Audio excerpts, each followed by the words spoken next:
Selamat malam, perkenalkan nama lengkap saya Muhammad Firdaus Goran, NIM 2003 03 01 00, kelas C, semester 2, jurusan Sosiologi, Fakultas Ilmu Sosial dan Ilmu Politik, Universitas Nusa Cendana Kupang 2021.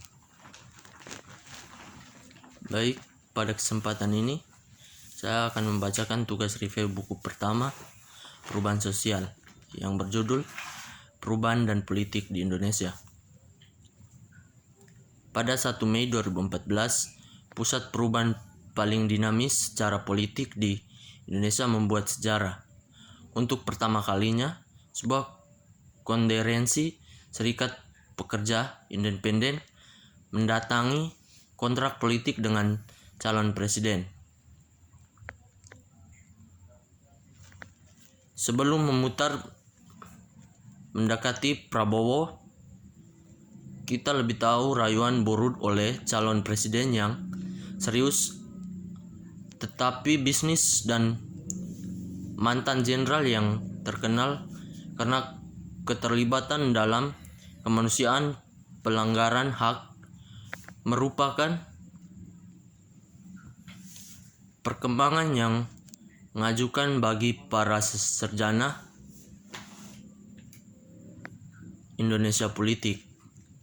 Gerakan buruh paling menjadi catatan bahwa fokus pada dimensi karakteristik atau oligarkis dari pemberitahuan dan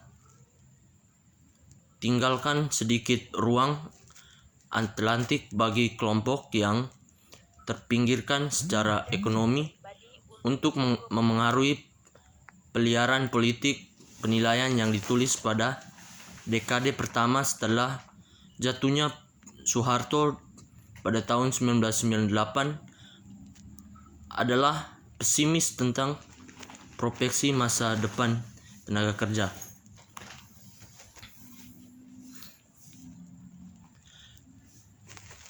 Pada pemilu tahun 1999, salah satu ulama terkemukakan mengamati bahwa bukan saja tidak ada partai-partai besar yang mencoba memobilisasi buruh migran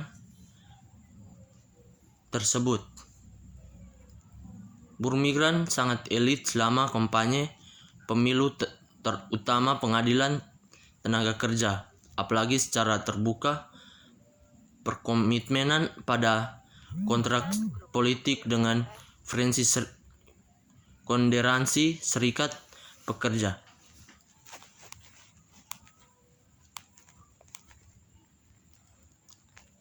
Mengingat ini keadaan keanggotaan yang rendah, fragmentasi yang tinggi, cukup perolahan berkolektif yang rendah, gerak rendah menghubungkan hubungan minimal dengan partai dan aktor non-buruh. Indonesia berubah seharusnya memudar dari pandangan gerakan buruhnya mungkin juga telah mengalami nasib gerakan buruh di negara tetangga seperti Thailand dan Filipina. Gerakan buruh memiliki gerakan buruh kecil dan transmigrasi tanpa ikatan dengan partai-partai yang kuat secara elektoral dan di mana buruh tetap berada di pinggiran formal struktur demokrasi. Sebaliknya, itu telah menjadi semangat dan militan di wilayah ini.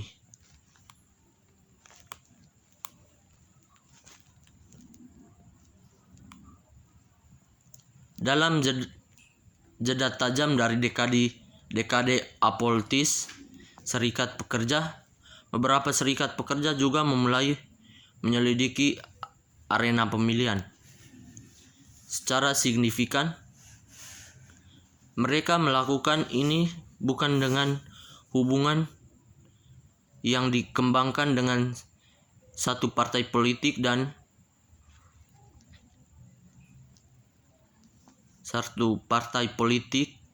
atau dengan mendirikan partai buruh, tapi dengan memotong kesepakatan dengan calon pejabat eksekutif, menetapkan calon legislatif di politik yang berbeda partai, dan bahkan mencalonkan diri untuk jabatan eksekutif lokal.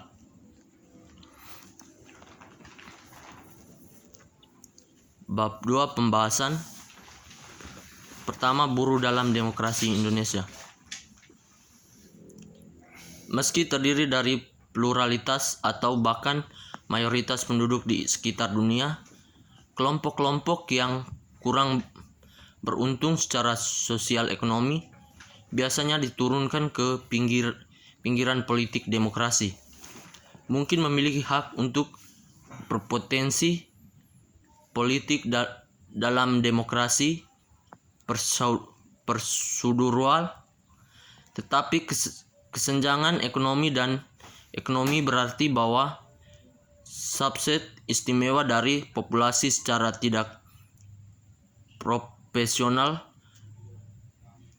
mempengaruhi dan mempersempit kesenjangan antara janji demokrasi dan apa yang sebenarnya diberikan.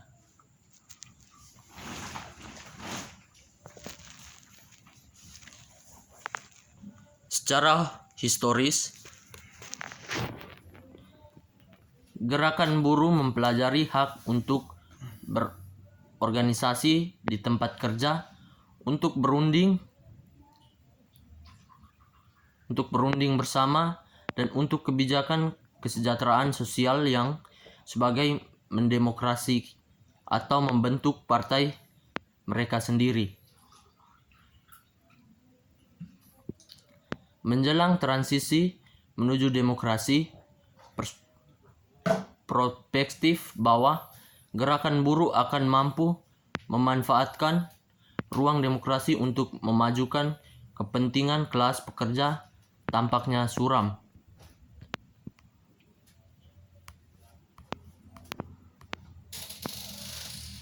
Yang kedua, jalur luar biasa Indonesia. Kapasitas gerakan buruh Indonesia untuk mendapatkan daya tarik dalam pemilu lingkup tidak hanya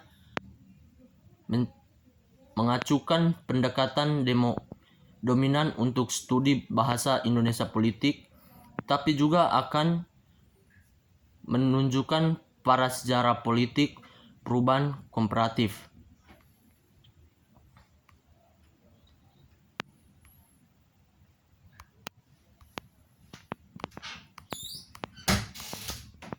Yang ketiga,